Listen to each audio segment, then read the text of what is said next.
listening to the Thornapple Valley Church podcast. Thank you for joining us. Our hope is for you to be encouraged and to connect with God during this message. If you'd like to know more about Thornapple Valley Church, visit tvcweb.com.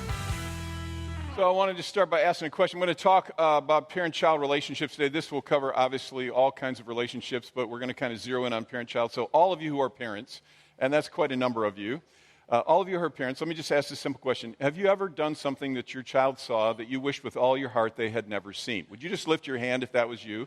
And those of you who are parents and never lifted your hand, you are lying, all right? Let's just be clear on that. That is obviously all of us have had this experience because we're broken, because we do things, we make mistakes sometimes, and we want our kids to look up to us and respect us.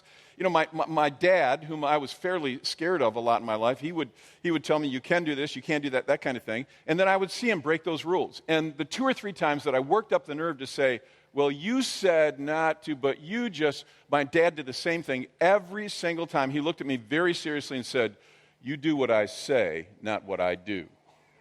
Literally, without any kind of, it wasn't humor, it was straight up serious. And I remember thinking to myself, what? You know, you say one thing, but you do another, and you're telling. And now I know as a parent, having parented, I understand that it probably wasn't that Dad was quite as cavalier as he appeared. It was that he probably didn't know how to deal with it, because you feel bad. Your kids catch you doing something dumb. They see it, and it's like you feel ashamed. You want them to think you have integrity and character and all that.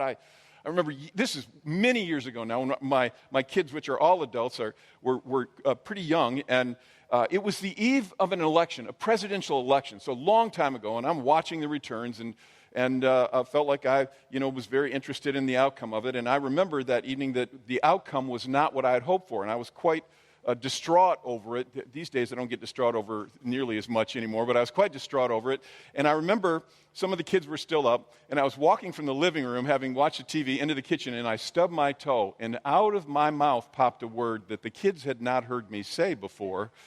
And anybody ever had that happen to you? Or no, some of you like, no, I say that stuff all the time. No, but it was like I stopped, because I remember one of the kids just went, "Whoa, Dad!" It was like, I had 2 simultaneous thoughts. My first was, I'm so ashamed that this actually happened, that I said this in front of the kids, that I even said it. And then my second thought was, which I didn't say out loud, why are you always around watching me? Go away. Leave me alone. You're underfoot all the time. You're bugging me. And we feel that way sometimes. It's like the kids. I mean, if you have kids, you know that happens. It does. And at almost 40 years now of parenthood, I can tell you that I've come to the conclusion that having children and trying to be a good parent this is hard. It's hard. Of course, when you don't have kids, you're an expert, right? And then once you have them, you realize you didn't know squat. It's very hard. And so I'm going to talk about parent-child relationships, but I think I should start out by being clear on this, because I know some people are known as being experts in the field of parenting. This is just my opinion, so you can take it for what it's worth, but I don't believe there is such a thing. I actually don't believe. I believe that everyone who has ever parented started out as an expert and wound up as a novice in parenting, because they thought they knew. They thought they had it figured out, but the problem is that kids don't come with instructions. I mean, they don't. You don't know what to do with them. And they're all different. Oh my gosh, when Ann and I, because we were experts on parenting, we knew that all that our parents had done wrong and would never make those mistakes. And then we saw other people with their kids, and we thought, those people are insane. We'll never do that. And then we had our first one. This is an interesting thing. He was a boy. Our first child was my oldest son, and he was the easiest baby ever. He hardly cried. He was just sweet, easygoing, fun. He never acted like he was starving to death. It was just, and of course, Ann and I just thought, well, of course that's the way it would be, because we know what we're doing as parents. It's obvious. And then we had the second one. And then we had the third. And we just couldn't learn, because we had the 4th, 5th, and 6th before we were done. And every one of them taught us new lessons in humility. Anybody know what I'm talking about? You think you got it figured out. Okay, well, we made it through this one. And then you realize, you don't. And in your mind, you have this image of like you're going to be the perfect family.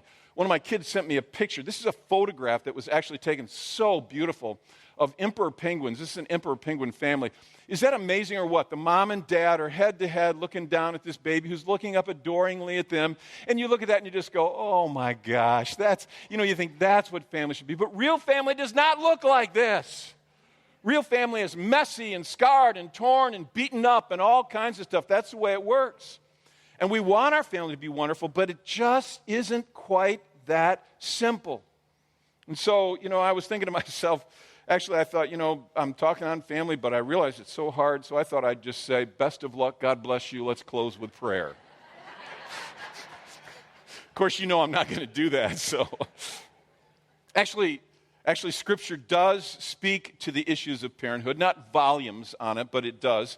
Certainly, I think, to know that we can upgrade our parenting, that we can actually do better in it. And I think, of course, all of us know that we can do better at it. And so I want to talk about that. And really what I'm going to do is kind of go through a pretty short list of things that I think will help us in parenting. And I want to say this is not just to you who are, I know there's lots of you who are parents of younger children, but this is to everybody. This is to everybody, including people who are, your offspring are all adults now. There's this fascinating thing that I've observed over the years, that as I talk with people, I hear every bit as much moaning and groaning and complaining about the parent-child relationship from people who are empty nesters, whose children are now adults, as I do from people who have smaller children. In fact, I would say this, it never ceases to stun me how many relationships between parents and children are so distant that they don't even talk to each other. Fathers don't talk to sons. Daughters don't talk to fathers, whatever it is, or mothers. I'm always amazed by this. So much pain. So wherever you're at on the scale of parentalhood, if you will, I think there's something that you might hear today that's worth processing. And some of you are saying, well, I'm not a parent, and I'm pretty sure I never will be, and, you don't want all that. And I appreciate that. But actually, some of this relates to any kind of relationship. So if you're willing to engage, I think that you'll learn something. So let me just clarify. Probably most of the things that I'm going to say, they're not going to be anything revelatory to you. It's not going to, look, I'm a pastor, okay? So part of what I do for a living is I talk. And I love to listen to good preachers. And it's not uncommon for me to be out on my daily walk somewhere in the woods or on a back road or whatever it is, and I'll be listening to a podcast, and they'll say something, and it'll be like, boom, it hits me right there. It's like, oh. But it is almost never, oh, I never knew that. It is, oh. I think I kind of let go of something that I knew. Anybody know what I'm talking about? It's not so much that I have to hear something new. It's that I'm reminded that I need to reapply truths or principles that I've known in my life, but I've kind of wandered from or let go of. And so let me just set this up. This is real simple by being real clear on this. What I'm going to talk about this weekend is about not acting in a reactive way. So some of you are going, oh man, he's talking about parent-child. I hope he can help me because I'm going to kill my kid if something doesn't change. And I understand that feeling. All of us feel that. But just hear me now, because what I want you to hear is that you may hear something that will help you in a crisis that you're in. But you may not be in a crisis. Things may be pretty good with your family right now. But this is an observation. You take it for what it's worth. I think many of us, often when it comes to our family, we kind of float through our days. We just kind of, I got to get through this week, and I got to get through today. If I can just make it through to Friday or whatever it is, we're kind of floating through our days.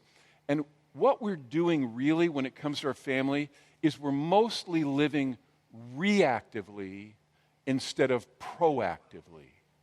And what I want to challenge you on is real simple, is just to simply stop being reactive when it comes to your family and start living proactively. In other words, you don't, look, you know this. Learning to swim in rough seas is much harder than learning to swim when it's calm. And so I'm just challenging in your family, what are you doing these days proactively? How are you building your relationships with your children or your husband or your wife? Stop being reactive and start living proactively. I think there's something very important in this. Invest in your family. So if you want This Is Us, our family, whatever your family looks like, maybe you're a husband and wife and a couple kids, or maybe you're a single mom with a child, or however your family looks, if you want your family to look healthy, I'm going to give you 3 things here, and I just want you to think about these real simple things. I think if you want it to get healthy, one of the things, particularly when it comes to parenting, that you have to work on, is the idea that you have to be gentle with your kids. And I know some of you are like, well, you said it wouldn't be anything new, and this is an obvious brain dead thing. We've all seen the billboards, never shake a baby and all that. All of us know, and it's real comfortable to say, in a climate like this, we're in this climate-controlled room right now with comfortable seats and everything, and we're all just like, of course you're gentle with those precious little things. Of course you are. And that is right. We all agree. But let's just be honest here that when something happens, when emotions get amped, when there's an adrenaline dump in your body because something happens, gentleness is one of the first things to fly out the window. Come on, is that true? Okay, that's about 4 people nodded, and the rest of you look like angels. Gentleness often flies out the window when you get angry. Is that true? It is. I mean, it really is. And I understand, again, we all agree, you need to be gentle with those precious little lives. But when one of those precious little lives, for example, takes a hatchet to a piece of your furniture in your home, it's like gentleness magically disappears. And in its place comes frustration and anger. And you all know what I'm talking about. And the reason I use that example, some of you have heard me tell the story, but this actually happened with me when I was a little kid. So I must have been maybe 5, 6, or 4, 5, 6, something like that. But I'm almost positive that this happened, that my parents had given me as a gift a hatchet. Now, I know some of you are going, you were that age and your parents gave you a hatchet? Things were different back then, all right? Seriously, they were. You were lucky if the bus driver was sober most days when I was a kid. My gosh, it was a different world. And I'm pretty sure I lost some of you right there, didn't I? I'm pretty sure my parents regretted that gift, but they gave it to me and I was looking for something to use it on. And in my bedroom was a very ornate piece of furniture, a dresser that my parents had put in there. And it had all rounded, every one of the curves were, all curved, beautifully smooth and ornate and all that. And I thought it needed some right angles to it. And so I used my hatchet on one corner, actually, trying to right it. And I worked on it for a while, and I gave up after one corner because I realized I had done bad. Of course, I didn't tell my parents. But when my parents saw this, when they saw that I had done this, they experienced that universal emotion that every parent feels at that time, which is frustration and confusion and anger. How could this precious little creature that I held in my arms and kissed and cooed at do something so stupid and destructive as this? Anybody ever felt that feeling? And all the parents said, and it's like, it's like, oh my gosh, you're just so angry. How could they, I held this baby in my, how could this be so destructive? But they do. And when those moments occur, and they happen, these inexplicable things that kids do, which are so dumb, and when you ask them, why did you do that? What do they say? And they don't. They really don't know. They're just dumb.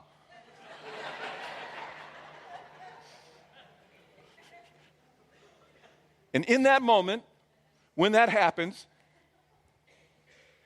you're not going, oh, sweetie, you took an axe to the furniture.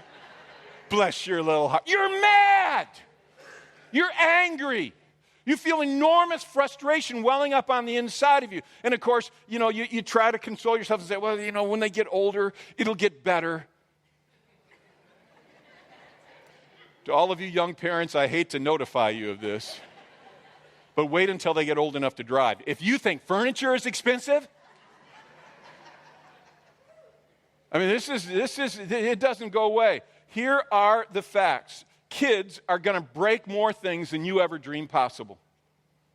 And when it happens, you're going to be frustrated and angry and feel resentful, and none of those feelings are sin or wrong. It's human.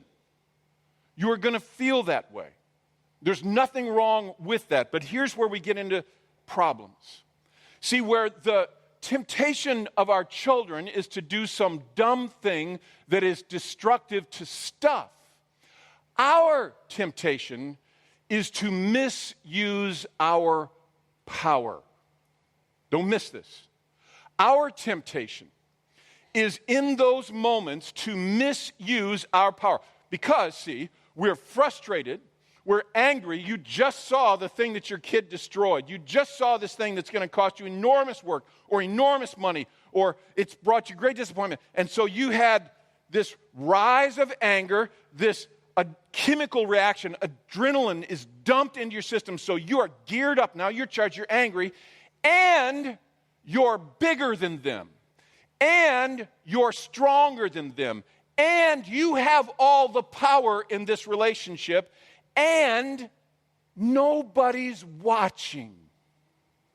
There are no obvious social constraints. You're standing in the room with your child who has just committed a heinous crime. And you have the power, and you have the authority, and you're bigger, and no one is there watching you, which in normal social settings, when we have somebody watching us, we think twice. But in these situations where there is none, what happens is that all too often in the privacy of our homes with children who are small and have no power to really deal with this, we allow that adrenaline and anger and rage to overflow. And some of you are saying, well, I've never physically beaten my kids. But I'm going to tell you something, folks. When you let that anger overflow and you lose a spirit of gentleness, it flows out onto them, and you're yelling at them in your anger, and you're acting mad and resentful, and you're talking to them in a nasty, hard way because that's how you feel. Maybe I'm wrong on this, but I think some kids have been every bit as beaten up emotionally as they have been physically. Because the temptation is just to kind of let it come up, and then we overpower them. And of course, then we feel bad, and then we say to them, honey, I'm so sorry, mommy just got really angry, and kids are so amazing, aren't they? Because they're like, I forgive you, mommy, don't cry, it's okay, it's okay, it's okay. And they mean it. But I'm going to tell you something. I don't want you to miss this. I don't want you to miss how important this is. They do mean it, but what you did gets lodged in their soul. And it is not so simple as you saying, I'm sorry, honey, and it goes away. It lodges in their soul. And they will carry that with them through much of their life. Often they have to get help to deal with that because we've caved into that pressure. This stuff lodges in the soul of your kid. Beware of losing sight of gentleness. Now, this isn't always the case, all right? So be careful of accusing me of making a blanket statement, but I will tell you that I think this is a real struggle for men, fathers often. I'm not sure why that is, if it's the hunter-killer instinct in us. You just got to get in and get this taken care of and do all this, and we kind of overpower our kids and we push them down. But actually, it's strong enough that Scripture speaks specifically to fathers about this, because I think it's a propensity that you see in dads sometimes. This is what it says. This is in Ephesians chapter 6, verse 4. It says, fathers, don't what? Exasperate your children. Don't exasperate them by coming down hard on them. Instead, it says, take them by the hand and lead them in the way of the master. In other words, you act with a spirit of gentleness. And this is something, this is so hard. But I think what it's teaching us as dads is that we need to make sure that we are fighting to stay gentle. And I'm talking about with your younger children, but I'm also talking about with your old children. Again, sometimes I'm stunned in conversations with parents of adult children when they talk about conversations they have with their kids, and I just think, you people have no filters in your life. You just speak with such anger and resentment, and you say these things. Do you understand the pain and the grief you're causing because you're not choosing the path of gentleness? We have to fight this. Because if you don't, dads, listen to me, you can easily overpower your kid. And I've been guilty of this. And I've tried not to because I was raised with that kind of thing. But I'm telling you, listen to me, dads, and this is true for moms too. You may win the argument, but you lose the child. Beware of losing sight of a spirit of gentleness. One of the things that I've been doing for a lot of years now is in my interactions with my kids, because even as adults sometimes you just think, you just did the dumbest thing I've ever seen in my life. Anybody know what I'm talking about? I mean, you love your kids and they're adults and they're making their own way in the world, but you look at some of the things they do and you're just like, that is stupid. What is wrong with you? Come on, am I alone, or is there anybody in here with me? I know some of you are by your kids going,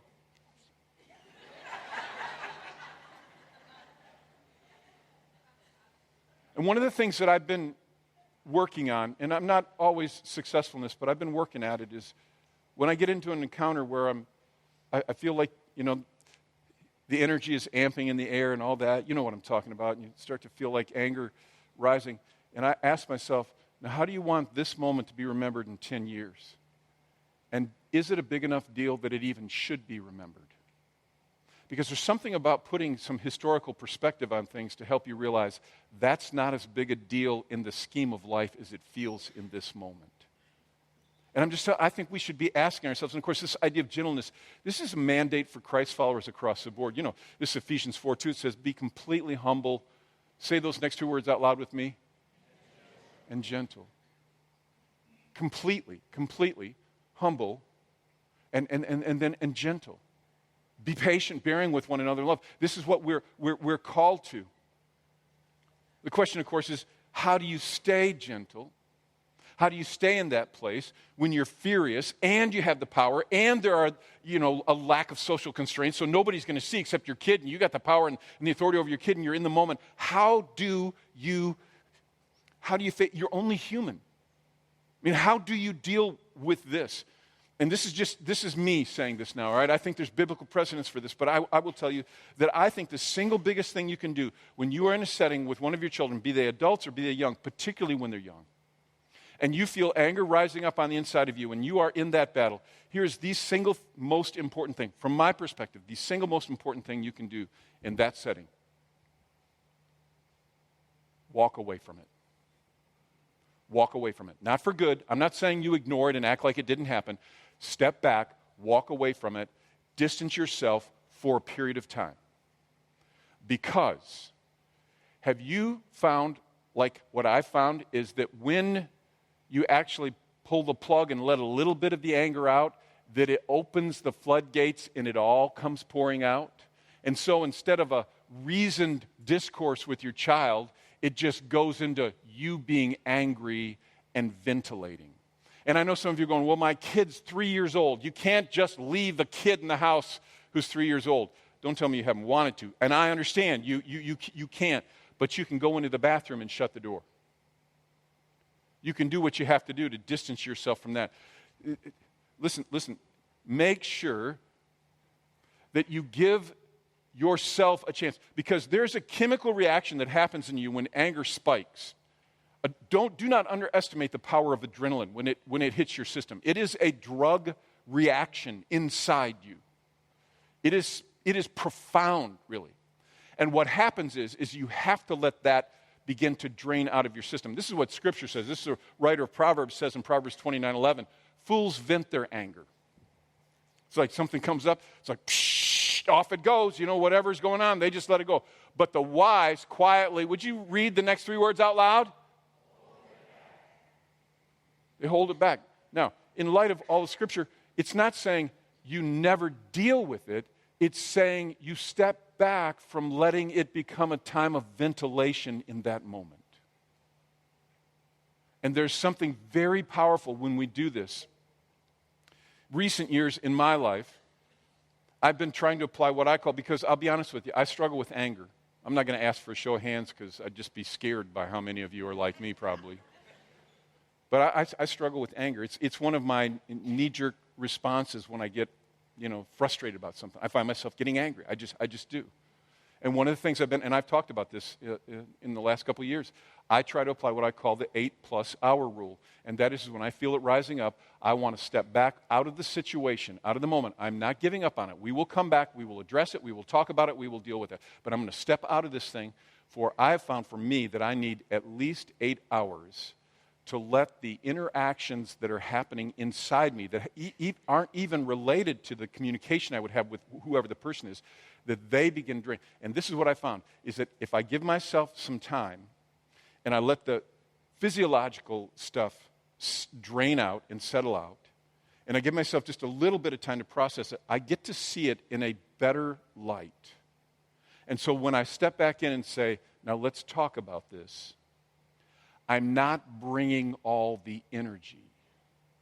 And I'm not perfect in this, but this has been something that I've been working very hard on in my life, and I think I've experienced a fair amount of success. I always deal with sticky situations better and more gently when I'm not under the influence of anger. And since children, particularly with children, we have this unquestioned power. Nowhere, in my estimation, does this matter more. And I'm just going to say this now in a kind of a pleading way. If you are a parent, particularly of younger children, this is something that you struggle with. And this is true with dads, this is true with moms. And it is not something you seem to be getting better at. I beg you to get help. I understand you're saying, I've never struck my child. But I'm telling you that you can strike them with words and spirit and do great damage. And I would challenge you to get help. Talk to somebody. Go to somebody and just say, hey, I'm struggling with this. I wonder if you would just pray with me about it. If you would ask me questions about it. I could stay kind of in a relationship with you on this. There's power in that. This is why, and I know some of you are going to go, you harp on this all the time, but this is why I love small groups, what we call life groups at TVC, because in a life group, this is the amazing thing that happens. It doesn't happen right away. It can take a while. But eventually you get to know each other well enough that these things will start to surface in the group. And here's what you will get from that group, which is different than any other setting almost entirely in your life.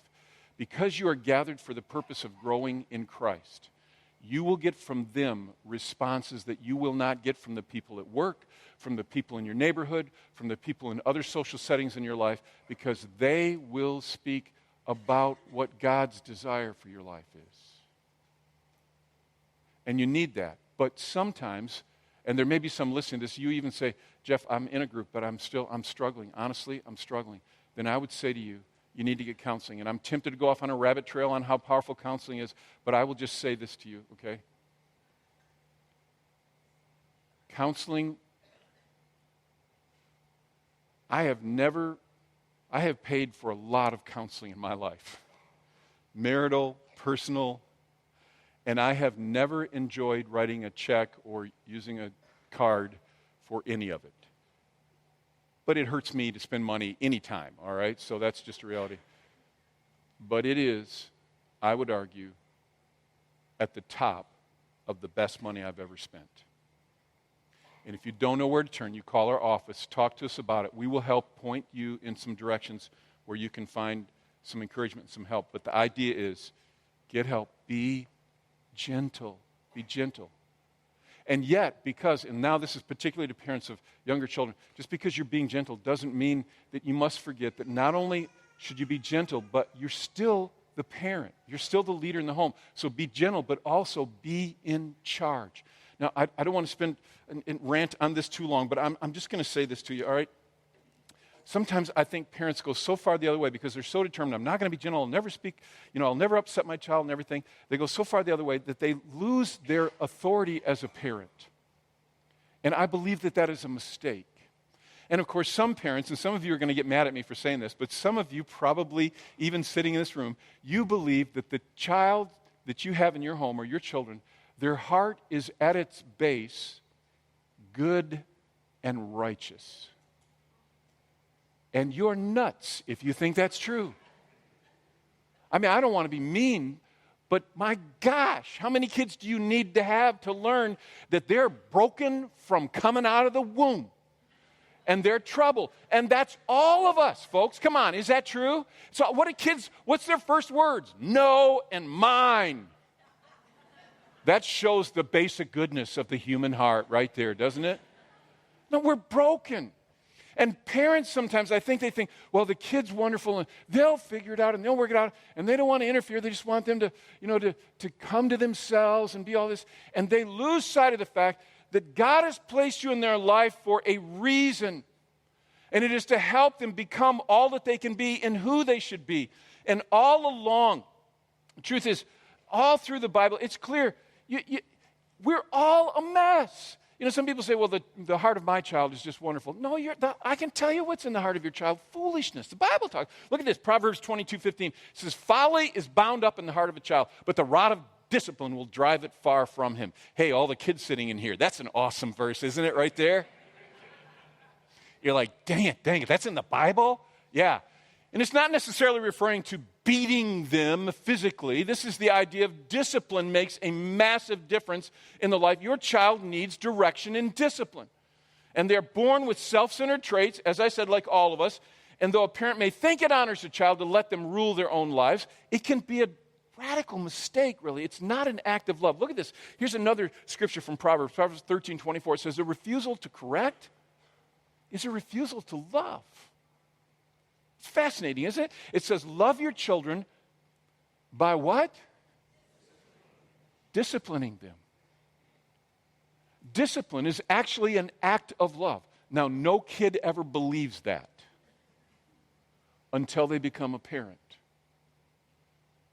And every parent knows that disciplining is hard and painful. And when a parent says to a child, this is going to hurt me more than it hurts you, they actually mean it. Because it hurts to discipline your children. You do not want to do it. Now, I don't want to belabor this, but you are not a bad parent if you don't let your kids do everything they want to do. And if you do teach them that there are boundaries and consequences, and don't miss this. And by being in charge in their lives, I don't mean that you fix everything for them and that you always make it right and easy. I'm talking you let them make mistakes, and then you help them understand. Listen, you help them understand the principle of consequences. Because life holds consequences. You teach them by bringing, when they make a mistake, when they cross a boundary, you apply discipline. And what you're doing when you apply discipline is you're teaching them in love about the truth of consequences in life. So if you say this is a boundary, and if you cross this, these will be the things that will happen. This is the discipline that will happen in your life. This is not punitive. This is not you being angry. What this is this is a real simple thing. This is you teaching your children that life has consequences. And while we're talking about this, can I just say something here? And this is going to sound like meddling, but I'm just going to say because I think we need to hear this. For all you parents, particularly of younger children, okay, if you say to your child, listen to me now, listen. If you say, if you do this, then this will happen. Then do that thing. Nothing, I think, is more confusing to a child than, and you've all seen this, where somebody's in some place and they're like, honey, you stop that or I'm going to put you into timeout. And then the kid does it again. And because they're tired or because they're distracted or whatever it is, because they just don't want to bother with it, because it's always difficult to go through, because when you put them in timeout, then they're like, and you don't want to bother with that, so you just ignore it. But then the kid goes, oh. And they try it again because they did it, and you said this will happen, but it didn't. So they do it again, and then they do it again, and then do it a third time. And this is what happens, and I've watched this so many times, is like about the fifth or sixth time, the parent finally goes, berserk! I told you and told you and told you, and then they scream and yell at them, and then they put them into timeout, and then it's this big hairy. Hey, listen to me. Now, you don't realize you're doing this, but can I tell you what you're saying to your children? This is what you're saying to your children. When you do that, this is what you're saying to your children. Honey, I just want you to know, I'm insane. I'm completely nuts. Because I tell you one thing, but I don't follow through. And then later on, I just go ballistic for what appears to be no good reason at all. I am crazy, honey. Just get used to it. And you would never say that, and your kid would never maybe consciously put that together, but that is the message you get from you. You never know when she's going to blow. And you'd be like, well, if you would just do what I say. No, because when they don't do what you say, you don't do anything about it, and then suddenly you go nuts, and you're communicating to your kid, I am a crazy person. Listen, this is so powerful. Don't miss this truth. Kids thrive inside of understandable boundaries.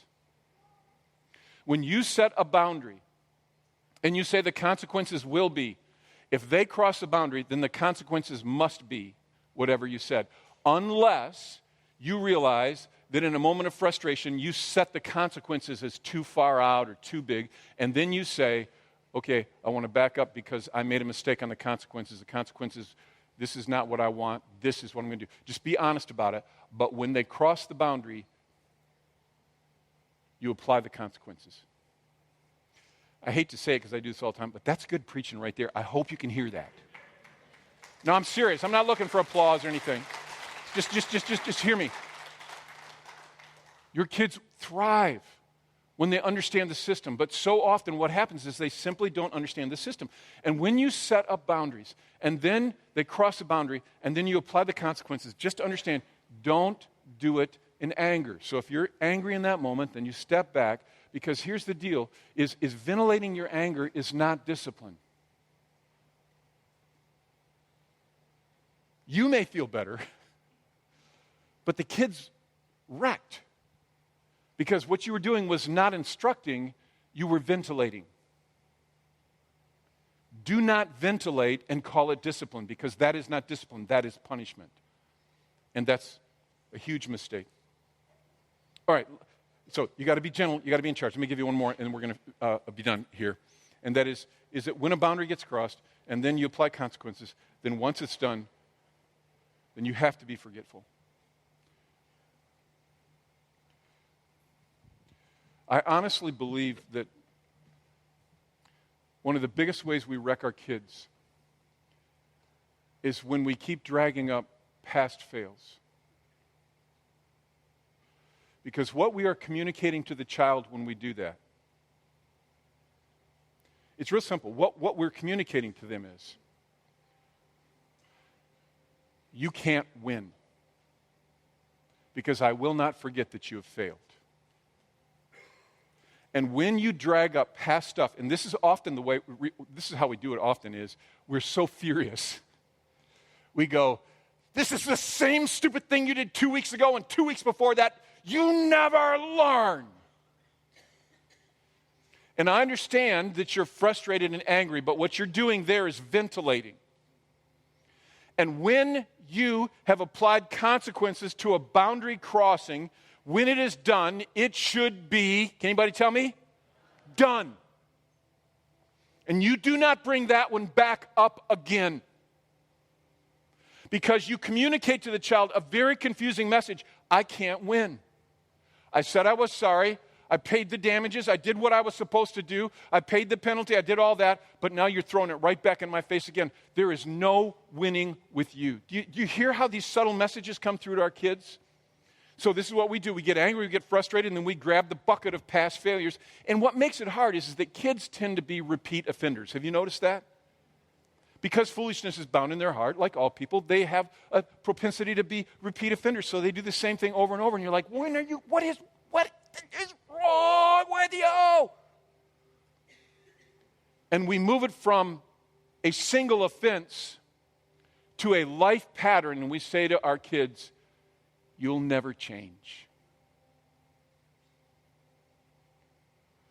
You know, I've talked about my father, and my dad struggled with anger. I didn't realize until after his death that he probably struggled with post-traumatic stress disorder and all that stuff, but he was angry, and I believe that if my dad were here right now, that he would tell you that he deeply regretted that in his anger, he would do that thing.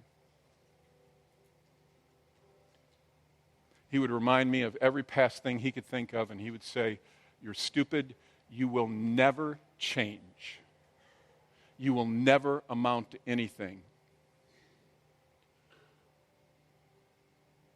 And I believed him.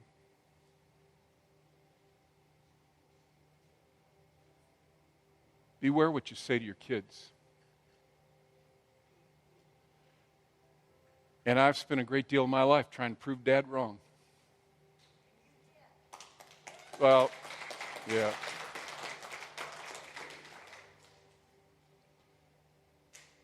And I'm not saying this because I got dad issues. I'm trying to give you an example. I felt like this was one I wanted to learn from. So when our kids were younger, and I would apply discipline to the breach of a boundary and the consequences, Of course, especially when they're younger, they're crying and they're all upset, and then you bring them in your arms. They're like, I'm sorry, Daddy, I'm sorry. And this is what I would say to them, because this was my commitment. I would say, I forgive you.